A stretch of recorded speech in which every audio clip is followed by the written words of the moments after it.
Okay, we're live. Testing, testing. Today on Quality Time with Family Ties, we learn don't shalala look back in anger. 3, 2, 1. Hey, everybody. Welcome to Quality Time with Family Ties. I am talking to you from Los Angeles, California. I am Corey Pepper, one of your hosts. There is Paul Packler on the other end in New York City. How are you, Paul? You just blew me back into the Atlantic Ocean with that energy. Yeah, I know. I had a little burst of energy, but don't expect much after this hour suck of my life. Yeah, folks. This is our final clip show. It's an hour-long clip show, and we suffered through it for your entertainment. You know what? Yeah, I would like to research. I will. I'm going to research this. How many television shows that ran 7 years never had a clip show? Huh. That's a very good question. If someone's listening and has the answer, then give it to us by the end of the weekend. Did any 7-year run show ever avoid doing a clip show? Do shows do them now? Does Modern Family do it now, or other like modern family-based sitcoms? Well, I don't remember The Office ever doing it. Yeah. I don't remember Parks and Rec ever doing it. But I could, my memory could be really faulty on it too. I just, because in all honesty. Hey, Susanna. Hi, Susanna. Hey, Paul, how are you? Good. How are you doing? Good. We're doing our last clip show. Hallelujah. Yeah. Like going to temple and praying. God, my dreams have come true. No show should do. What I'm really saying is no television series, no sitcom should ever really do a clip show. But if you're going to do one, just do one. And you are right. If this was the only clip show I had ever seen for Family Ties, it would have been palatable because there are some good clips in this clip show. Yes, absolutely. I completely agree. If this were the only one, I would not be complaining about this episode. I wouldn't. And my only issue is it's lazy. I've been complaining that they're lazy, and there's nothing lazier than a clip show. It's not the first clip show. They've been coming fast and furious lately. This may be the second one of this season. They've done at least 5. Uh-huh. It's very self-congratulatory and pat me on the back and gosh, we're good enough to watch twice, and you could be entertained just by watching our shows out of context. Correct me if I'm wrong, Corey. There used to be, the reason clip shows existed is you would get to 100 episodes, and that meant legally the show could now go into syndication. And so yep. The 100th episode was a clip show as like celebration, and it was like a holiday for the actors and writers. Sure. And it's so usually the 5-year mark. Right. And also, it was a thing of people used to not have VCRs or home recording equipment, and this was a way to look back at episodes you might have missed in any sitcom. I guess I never thought of it that way. And now it's like, wow, since the DVR, our thinking even changes about how you watch something. That's why I say, you know, since the DVR, every time, let's say I did have a Modern Family clip show, I would be in the description when I clicked on it that it was a clip show, and I would erase it. I wouldn't watch it. I've seen every episode of Modern Family. Why would I? My question is always with a clip show, why would I possibly watch it? I've never missed an episode of it until last year when it's, gone horrendously wrong. Yeah. Did you enjoy the Seinfeld clip shows? No, never. Wow. Because there were 2 of those. There was the one that happened when they got to 100, and then the penultimate episode before the finale. Yeah, no, didn't enjoy those either. I have no use for it.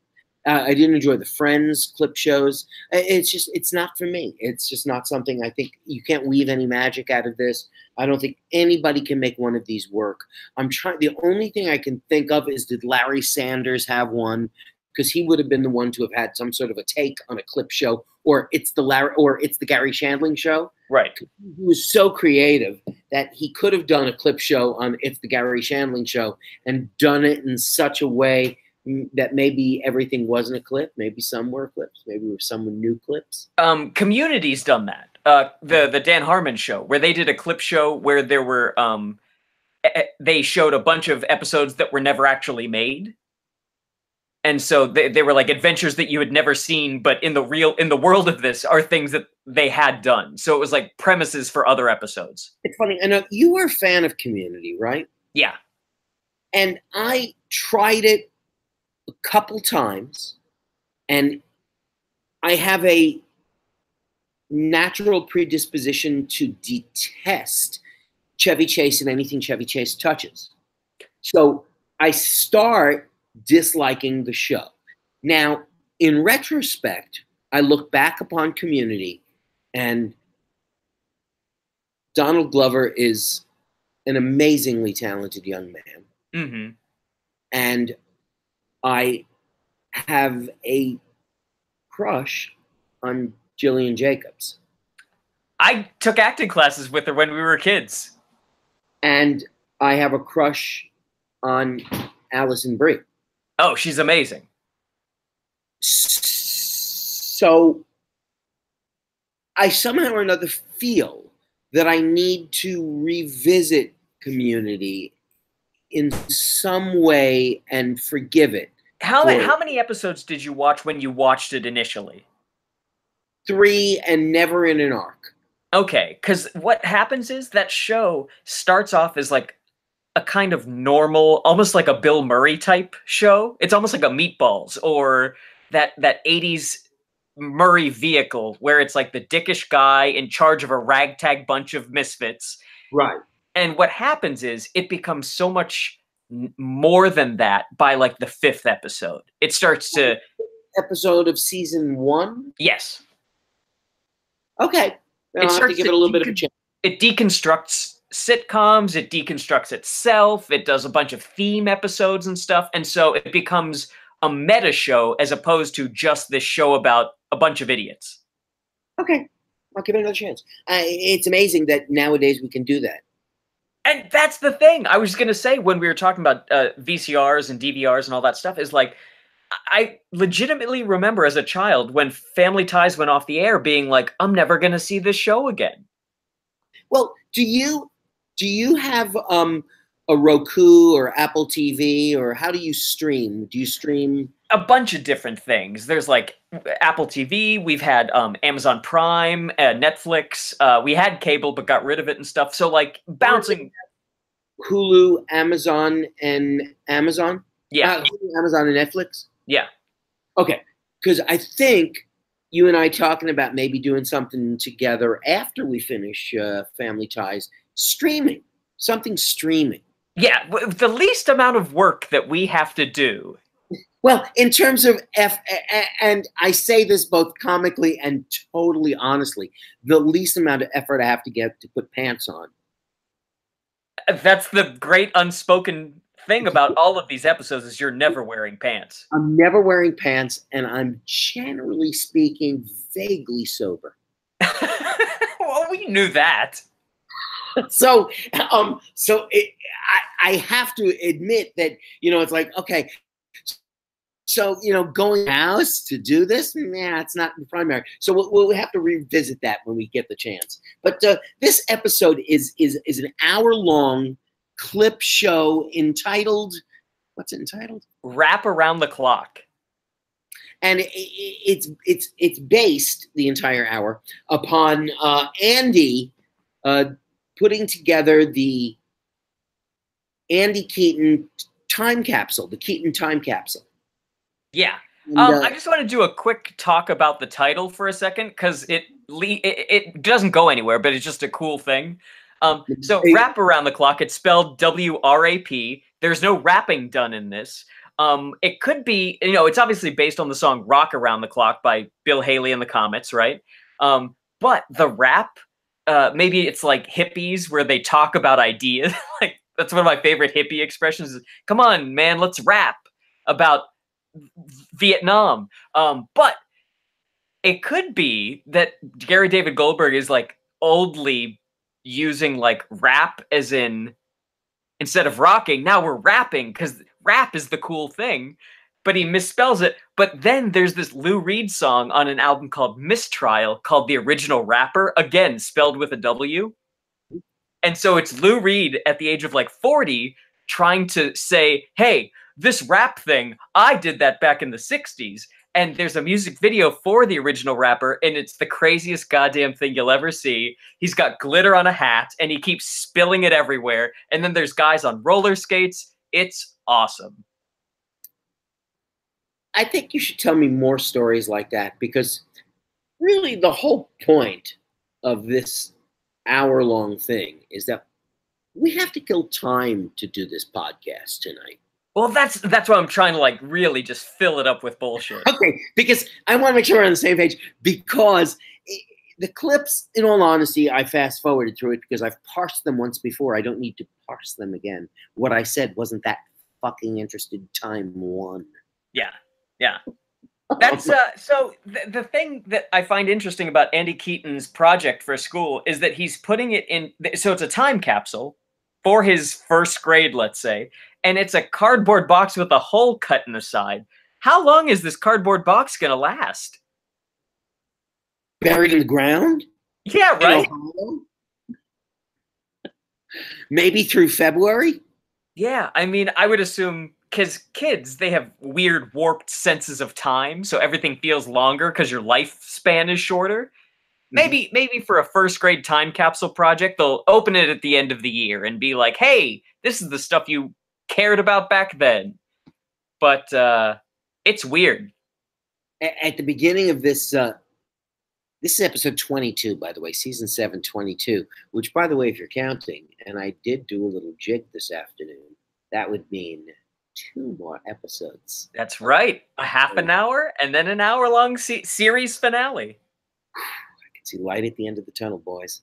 Been a long ways. Were you getting a little weepy during this episode? In one regard, yes. That you had to suffer through it. I was weepy that I'm 62 years old and I have less time ahead of me than before me. And yet I took 55 minutes out of my life, what's left of my life, to watch this garbage and then to spend yet another hour, well, parsing it, but parsing it with you, of course, is what makes it palatable. Right. Yeah. Luckily, the fast forward was an option. It was an option on this one, and it did remind me of certain things. It reminded me at the very beginning of the episode when Alex and Mallory and Jennifer were trying to sneak out, like in a very Dickensian kind of way in the background, and I thought to myself, oh, they know the audience would like to sneak out the second we figured out that it's a clip show.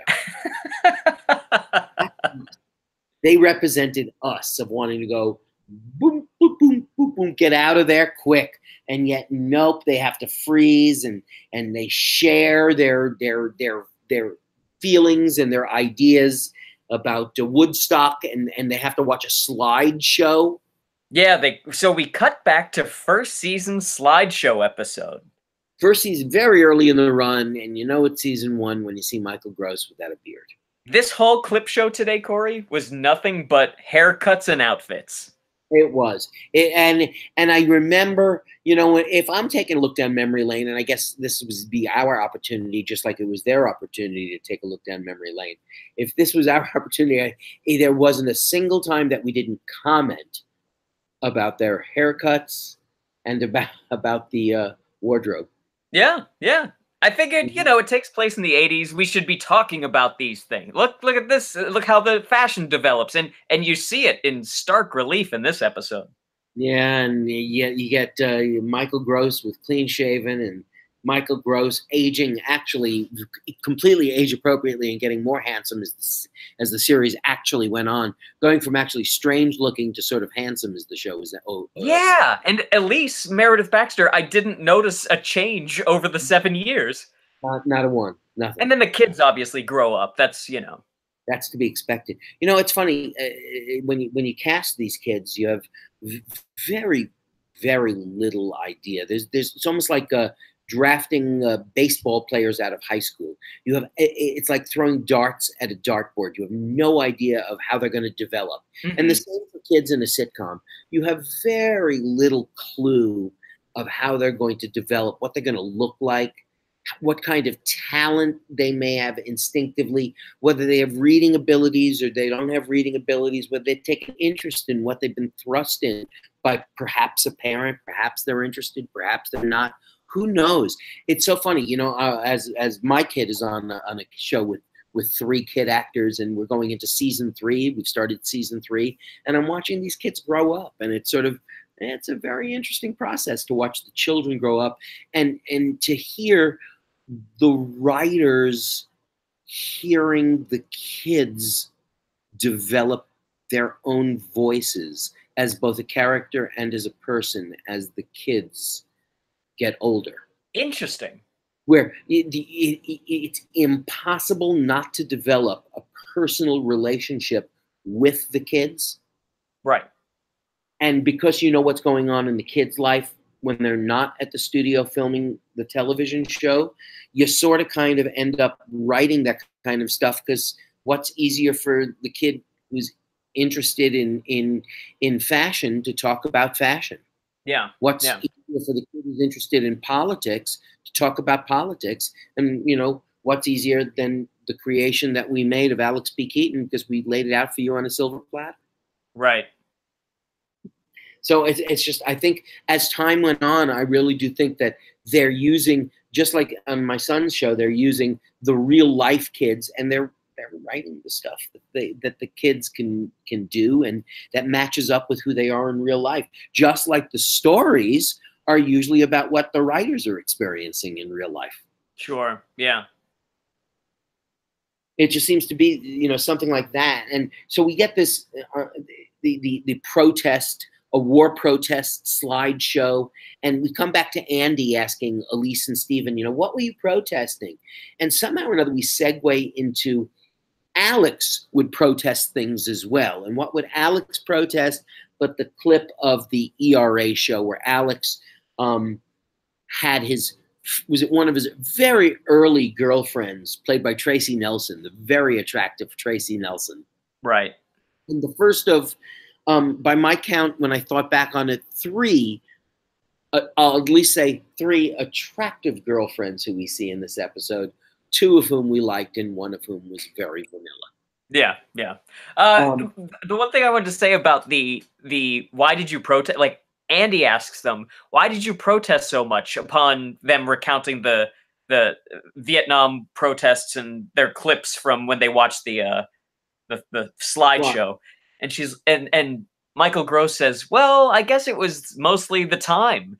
And I thought that was such a great self-own of the fact that that these 2 faux hippies didn't give a shit about any of these things. It's just because they were of that era, and so therefore you protest. And that's why they were able to abandon their ideals so effortlessly once they got into the 80s.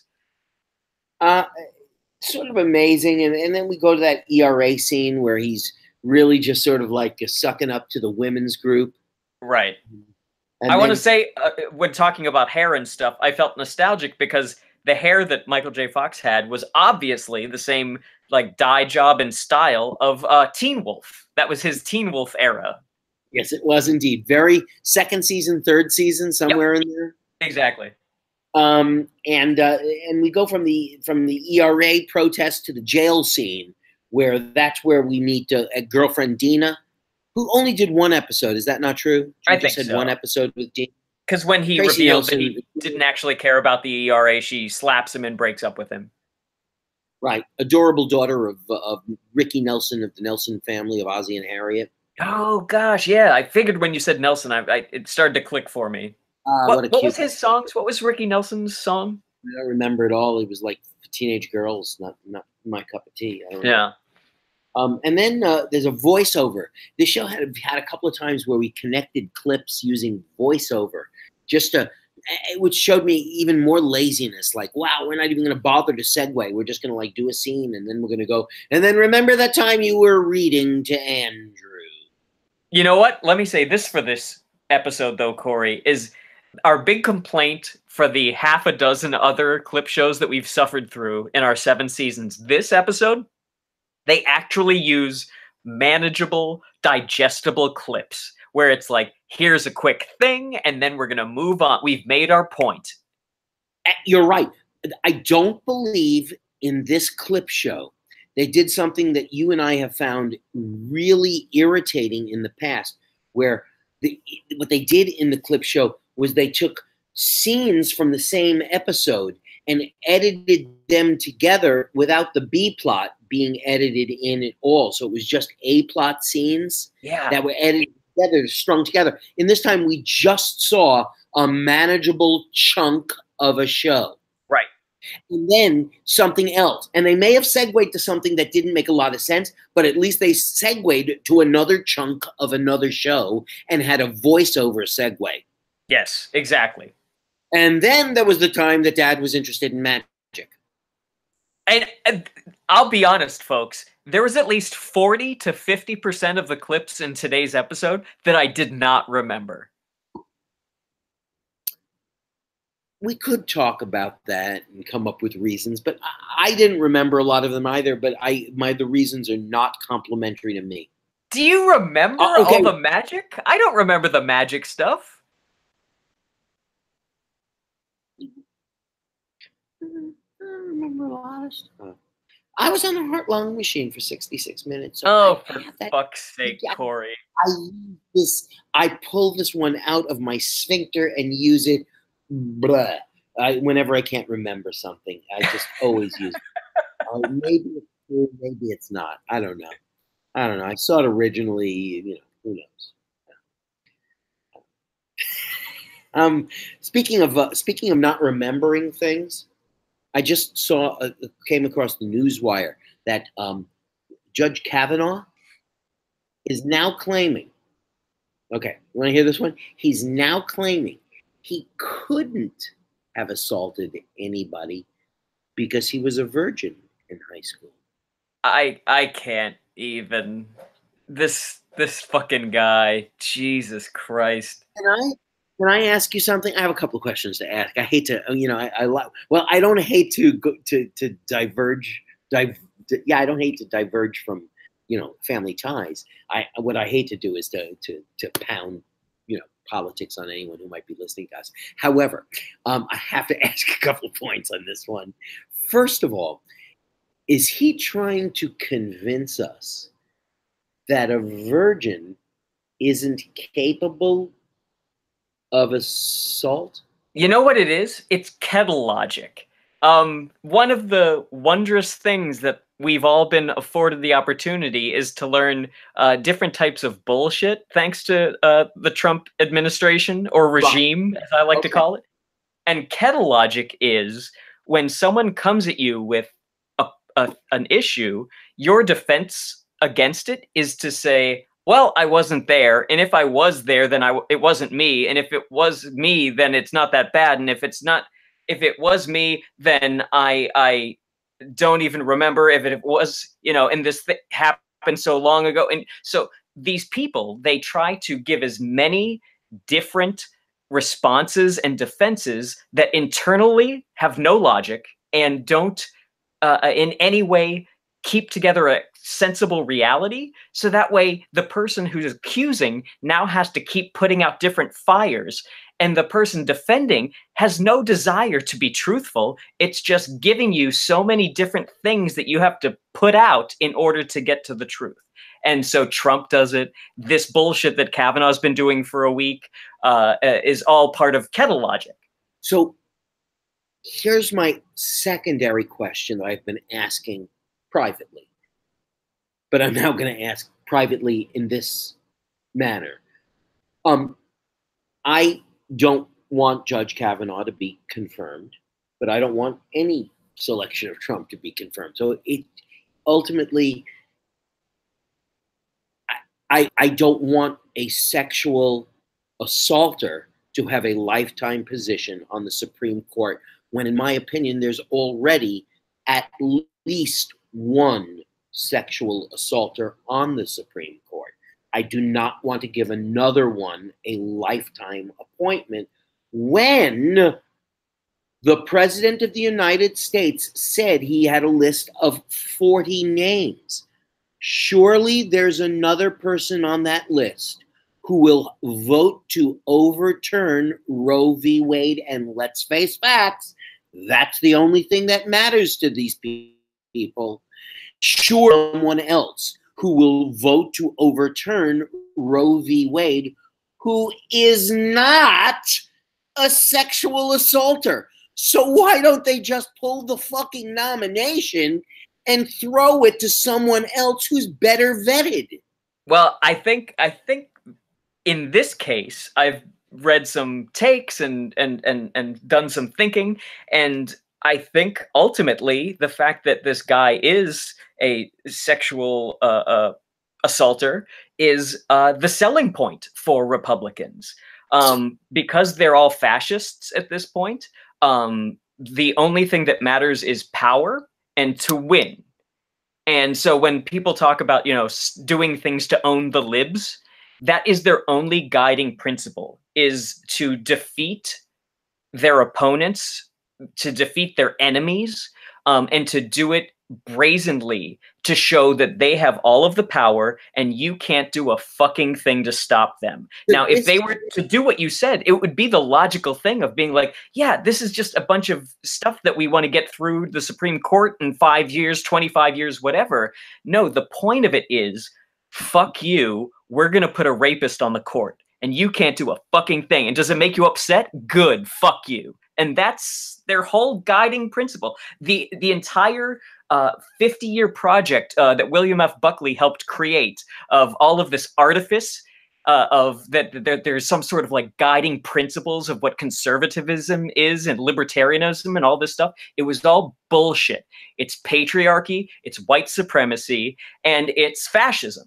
And that's what the Republican Party is, was, and always has been. Now, not necessarily the Republican Party as it's been since its inception in 1860, but conservatives in the country, people who support established power bases, this is what they want.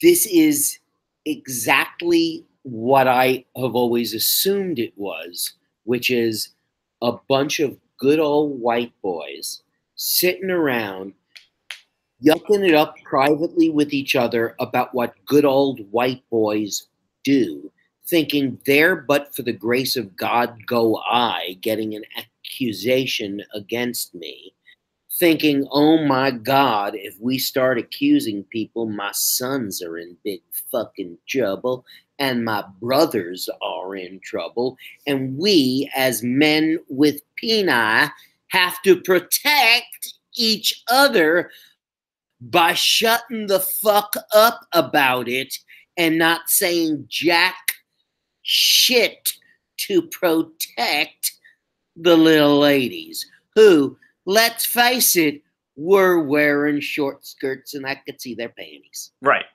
exactly. And almost literally that point you just made is something that the Nazi congressman from Iowa, Steve King, said. So fuck them all. Fuck them all to hell. Did you see there was a bunch of, and I don't know whether it was on Fox or MSNBC or CNN, I don't even know what the point of it was, but there were a bunch of white women from the South who made the statement after he held her down and put his hand over her mouth, and they said, that's just boys. A teenage boy can say he has never done that. Right. And also to that point, that all of the women that they brought together for that panel are actually political operatives. They tried to make it sound like these women are just voters, just people that they happen to get or whatever. These are Trump-supporting political operatives. And I don't know why CNN... Aren't they represented? What's that? Right, but aren't they aren't they demographically representative of white women in red states? I don't know, but just the fact that that they went to actual people who ran for office, like some of those women have run for office or held office. Oh. It really skews whatever cross section they were trying to achieve. Okay, I see what you're saying there. That makes perfectly good sense. If we wanted to go back to Family Ties and get off of the Supreme Court nomination, we'll cut most of this out. Just Thursday, by the way, well, just saying, Thursday's going to be a very interesting day. Yeah. Obviously, it's like, wow, it's like a sporting event for me. I'm going to watch Thursday. I can't miss it. So there's this whole scene of reading with Andy, and then reading, and Alex is being read to, and Mom is reading, and Mallory is reading. It's a whole bunch, 3 clips in a row about reading. And they do that a few times, and at least thematically they selected the right shit to put together. So I can't get too steamed at it for being correct. No, exactly. I felt the exact same way. I was like, yeah, these clips are fine. They're all about the act of reading, which is a weird thing to want to harp on, but they did it. It worked. And then we have Alex comes down with a box of stuff. He's cleaning out stuff from his room. Now everybody's cleaning out stuff sort of put into Andy's time capsule. And Alex brings down some stuff, and Mallory brings down her blow dryer. And then they think back to the time that Nick needed to pass his Mallory helped Nick pass his graduate from high school. Right. So I don't remember this because we never really covered it on the show. That I guess Nick didn't graduate, so he takes a GED. Was that an episode? 62 years old. Yeah, that's what I'm saying. I don't remember if he took a GED or a completion. Hey, I have. You know what? I'm lucky I can remember the last episode of Schitt's Creek I watched, and it was last night. I need to put previously on to go, oh. Or else I'd look at my wife and go, is this the right episode? For the first 5 minutes of a show, all my family ever hears from me is this the right episode? Is this the right episode? Are you sure that this is the right, we shouldn't be, because I could have left it just running. You know, sometimes I just leave the Netflix running. Yeah. And it turns off. And then it turns me to the wrong episode. It's a third world problem. Definitely a third world problem.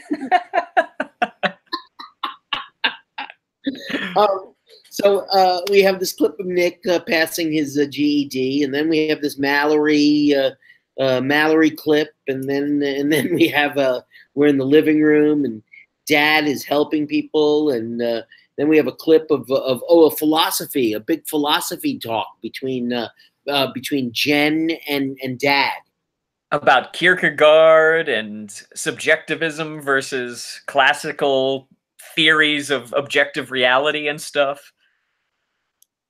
And we're back in the kitchen, and another scene in the kitchen, and then we go to remember that Elise gambling episode, and I do remember that Elise gambling episode. Well, that was one of the more interesting additions to this clip show episode is the fact that they're talking about stuff with Andy, their 6-year-old son, and like Elise gambling.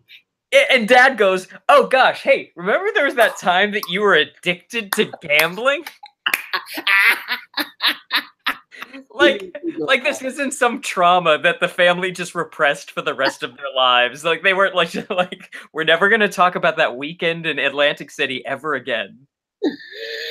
But no, he's like smiling. He's all smiles, and he's like, "Yeah, remember that time that you were like, 5 fingers Lefty McGee?"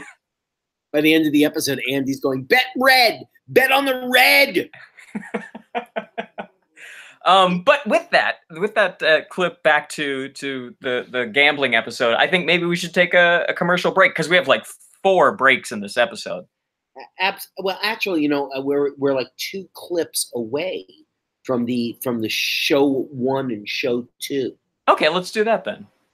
Like 2 clips away, because all we have is right after Elise's gambling, we're back, and there's a clip of Jennifer's first day of high school, But they're drinking orange juice, so it's the first orange juice sighting in the episode in the clip show. First 2 orange juice sightings, if I remember correctly. The other one comes pretty soon too, but this is an orange juice sighting, which always makes me feel we only have a few more orange juice sightings. I hope we get one more in the last 2 original episodes. Yeah, it was really nice to see the orange juice. I missed it, and I was glad for its return.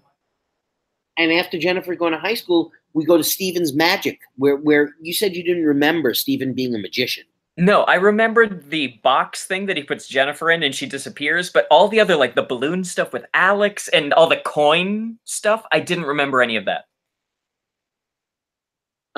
You're breaking up a little bit right now. Oh no! The coin stuff, I didn't remember any of the coin stuff. I didn't remember the question. You know, it reminds me of the dad in Modern Family. He's an amateur magician as well. It's almost like they ripped it off from Family Ties. I'm sure they did. I've never tried to learn magic. End. Have you ever tried to do magic or learn magic? No. Yeah. You're breaking up terribly. So why don't we go to our break right now, and then maybe we should reboot or something and see if we can get a better connection. Yeah, I'll do that. Because you're out of focus, and we'll start up again. Okay. A second. Oh, now focus again. I don't know. Maybe it's better. Okay. We'll take a break anyway. We'll be right back.